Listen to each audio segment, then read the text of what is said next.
혹시 오늘 번 돈의 절반을 은행에 그대로 이체하셨나요? 누구보다 성실하게 일해서 번 연봉이 6천만 원인데 이자와 원금을 갚고 나니 손에 쥐는 게 최저시급보다 못하다면 당신은 지금 자산가가 아닙니다. 냉정하게 말해 그저 성실한 고액 채무 이행자일 뿐이죠. 하지만 자책할 필요는 없습니다. 이것은 당신의 무능함이 아니라 대한민국 전체가 교묘하게 설계된 부채의 함정에 빠져 있기 때문입니다. 혹시 오늘 아침에도 은행에서 온 금리 변동 안내 문자를 보셨나요? 대출 이자 나가는 날짜만 되면 가슴이 답답해지시나요? 우리는 지금 무언가 크게 잘못된 시스템 속에 살고 있습니다. OECD가 전 세계 38개국 중에서 유독 한국을 가장 위험한 시한폭탄이라고 지목한 것은 단순히 빚의 액수가 많아서가 아닙니다. 그들이 본 것은 우리 삶의 질적 질식입니다. 지금부터 제가 들려드리는 이야기가 남의 이야기가 아니라 여러분의 이번 달 월급 명세서라고 생각하고 들어보십시오. 당신은 21개월간 무임금 노동자입니다. OECD가 가장 경악하는 수치는 바로 처분 가능 소득 대비 부채 비율 174.7%입니다. 처분 가능 소득이 뭡니까? 세금 떼고 건강보험료 떼고 진짜 내 손에 쥐는 내 돈입니다. 한국의 평균 가계는 자기가 실제로 쓸 수 있는 돈보다 빚이 1.74배나 많다는 뜻입니다. 이걸 시간으로 환산해 볼까요? 여러분이 오늘부터 단 10원도 안 쓰고 밥도 안 먹고 자녀 학원비도 안 내고 전기세까지 끊어가며 월급을 몽땅 빚 갚는 데만 쏟아부어도 무려 1년 9개월, 즉 21개월이 걸려야 빚을 다 갚을 수 있습니다. 미국인은 1년이면 빚을 다 털고 새 출발을 하고 독일인은 11개월이면 자유의 몸이 됩니다. 하지만 한국인인 당신은 똑같이 일해도 앞으로 2년 가까운 시간을 은행의 무급노예로 살아야 한다는 것이 OECD가 발견한 첫 번째 잔혹한 진실입니다. 스위스보다 낫다? 내가 당신을 속이고 있는 겁니다. 그래도 스위스나 호주보다는 비율이 낮잖아 라고 생각하셨다면 당신의 뇌는 지금 정상성 편향에 빠져 위기 신호를 차단하고 있는 겁니다. 스위스 가게는 빚도 많지만 그만큼 현금과 주식, 채권 같은 금융자산이 넘쳐납니다. 당장 내일 빚을 갚으라고 하면 통장에서 돈을 인출해 갚고도 남는다는 얘기죠. 하지만 한국인의 자산 구조는 기형적입니다. 자산의 70% 이상이 부동산에 묶여 있습니다. 이게 왜 위험할까요? 여러분의 재산 10억 중 7억이 아파트라면 급전이 필요할 때 아파트 벽지를 뜯어서 팔 수 있습니까? 아니면 아파트 한 칸만 떼서 은행에 줄 수 있습니까? 안 됩니다. 집값이 떨어지면 팔리지도 않고 다 같이 팔려고 내놓으면 가격은 폭락합니다. 즉 한국인은 자산은 덩치만 큰데 정작 쓸 돈은 없는 껍데기 부자가 되어버린 겁니다. 연봉 6천만 원인데 왜 항상 적자일까요? 실수령액 420만 원 중 5억 대출에 대한 이자만 5% 기준 월 208만 원이 나갑니다. 원금은 한 푼도 못 갚고 이자만 냈을 뿐인데 남은 돈은 212만 원입니다. 여기서 보험료, 통신비, 교육비 빼고 나면 당신이 아름다운 삶을 위해 쓸 수 있는 돈은 최저시급 노동자보다 적을 수도 있습니다. OECD가 우리를 시한폭탄이라 부르는 이유는 우리가 이미 돈의 흐름이 막힌 식물인간 상태의 경제로 진입했기 때문입니다. 빚이 너무 무거워서 소비라는 산소를 마시지 못하고 서서히 질식해가는 과정. 이것이 바로 당신과 당신 이웃이 처한 직설적인 현실입니다. 혹시 내 집이라고 믿고 있는 그 아파트, 사실은 모르는 사람에게 수억 원을 빌려 만든 가불 인생은 아닌가요? 방금 이야기한 은행 대출 빚은 차라리 양반입니다. OECD가 한국을 보며 진짜 밤잠을 설치는 이유는 따로 있습니다. 바로 통계청 자료에도 은행 전산망에도 완벽하게 잡히지 않는 그림자 부채, 전세의 제도 때문입니다. 지금부터 전세가 어떻게 당신의 가게를 소리 없이 무너뜨리는지 그 잔인한 구조를 해부해 보겠습니다. 전세는 이자 없는 대출이 아니라 시한폭탄입니다. 많은 분이 전세를 이자 안 내고 목돈 빌리는 마법이라고 생각합니다. 10억짜리 아파트를 사면서 내 돈 3억만 넣고 세입자에게 7억을 받으면 왠지 공짜로 7억을 빌린 것 같죠? 하지만 경제학적으로 이 7억은 언제든 돌려줘야 하는 초단기 부채입니다. 은행 대출은 만기 연장이라도 되지만 전세금은 세입자가 나간다고 하는 순간 당장 현금으로 꽂아줘야 하는 상환 압박이 가장 강한 채무입니다. 공식 가계부채 1,900조 원? 여기에 전세 보증금이라는 숨겨진 빚을 합치면 실제 부채는 3,000조 원에 육박합니다.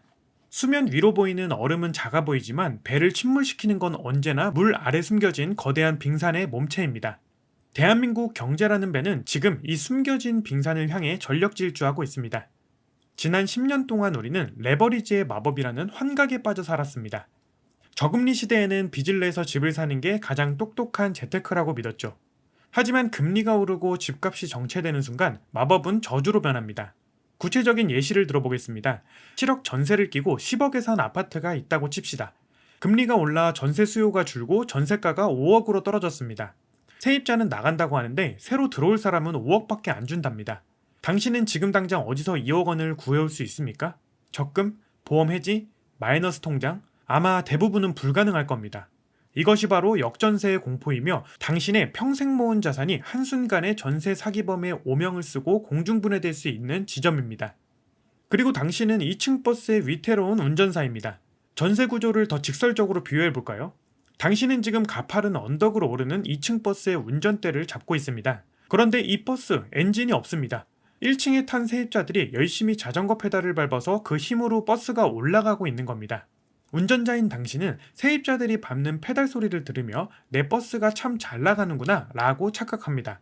그런데 갑자기 세입자가 나 내릴래요. 페달 내놔요. 라고 합니다. 당신은 이미 그 페달을 팔아서 버스 타이어를 바꾸고 새 도색을 하는데 써버렸습니다. 결과는 뻔합니다.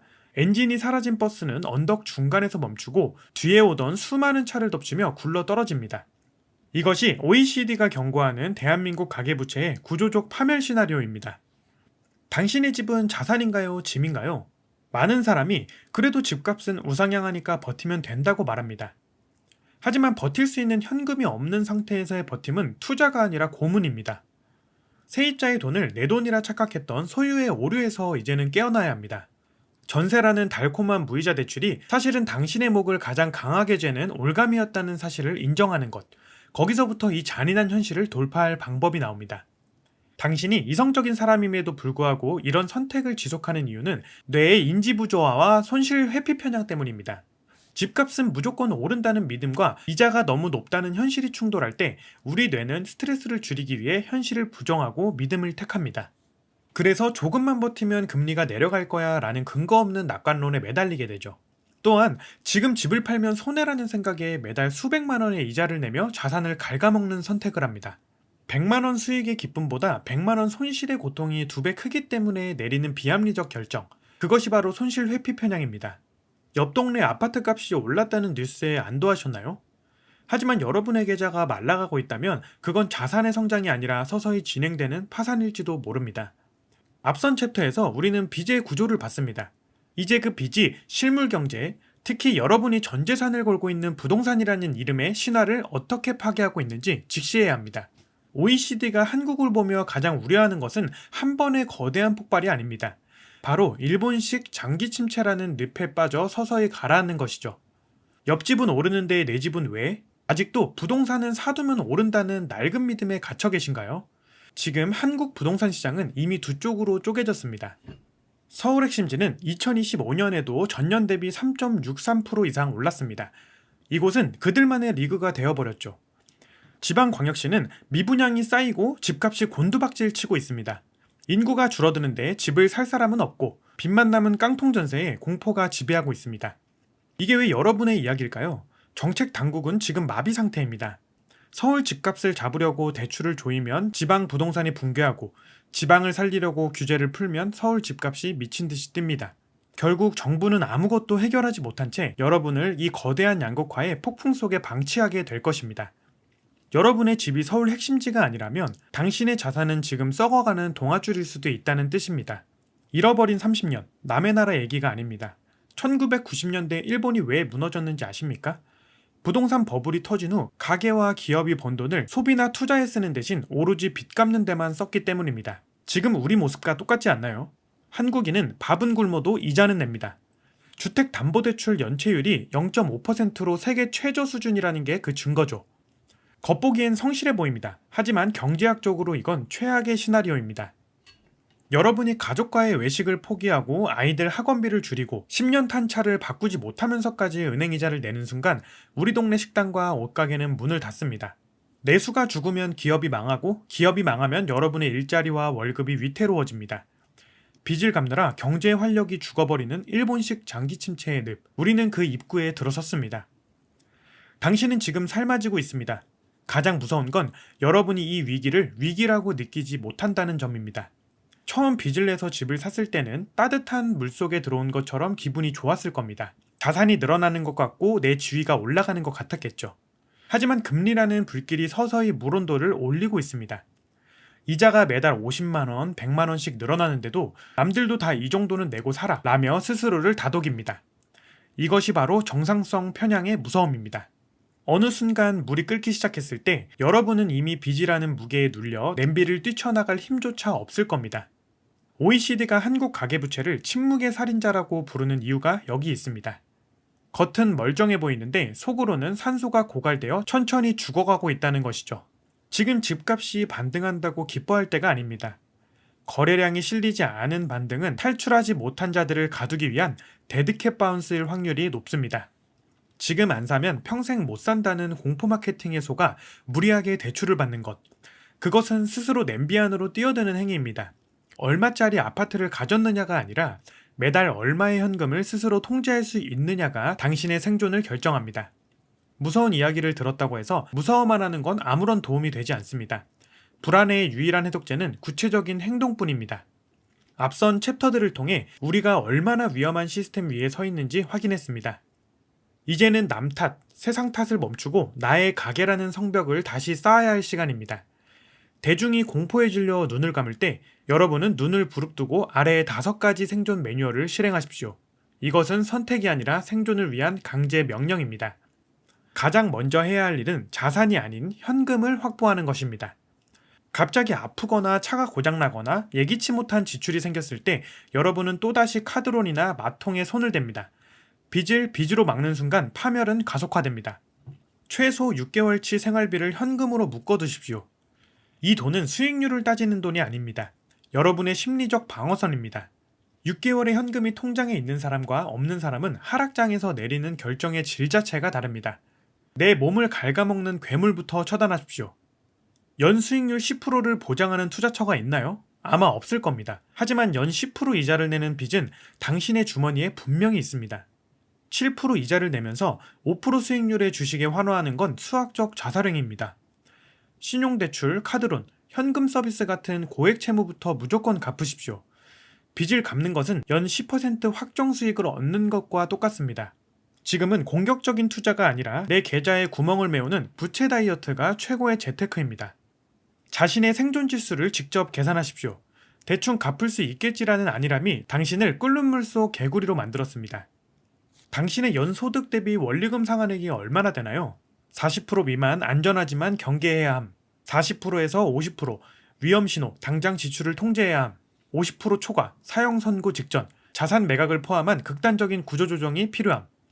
숫자를 직시하십시오. 은행 앱을 열고 내가 매달 내는 이자가 얼마인지 남은 원금이 얼마인지 소수점까지 확인하십시오. 타조 효과에서 벗어나는 것만이 생존의 시작입니다.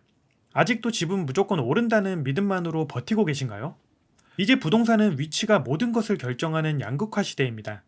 내가 가진 부동산이 강남 핵심지가 아니라면 그것은 자산이 아니라 유동성이 꽉 막힌 짐일 수 있습니다. 무리한 갭투자는 절대 금물입니다. 만약 지금 가진 부동산이 내 현금 흐름을 지나치게 옥죄고 있다면 언젠간 오르겠지라는 희망 고문을 멈추고 과감히 매각하여 현금 흐름을 복구하십시오. 외벌이라는 단일 장애 지점을 제거하십시오. 회사가 당신의 노후를 책임져 주지 않습니다. 부업이든 투자 수익이든 작게나마 추가적인 수입원을 만드십시오. 경제가 어려울 때 버티는 힘은 자산의 덩치가 아니라 매달 꽂히는 현금의 줄기에서 나옵니다. 여러분, 2026년은 한국 경제가 부채의 늪에서 빠져나오느냐, 일본식 장기 침체로 가냐를 가르는 운명의 해입니다. 누군가는 공포에 질려 눈을 감고 모든 것을 잃겠지만 누군가는 지금의 이 차가운 현실을 도약의 발판으로 삼을 것입니다. 지금 당장 종이 한 장을 꺼내 당신의 빚과 자산을 적어보십시오. 그것이 당신을 부자로 만들어줄 첫 번째 걸음입니다. 대중의 광기에 휘둘리지 마십시오. 숫자를 믿고 현금을 쥐고 기회를 기다리십시오. 당신의 멘탈과 자산을 끝까지 지키겠습니다. 지금까지 경제심리학이었습니다. 감사합니다.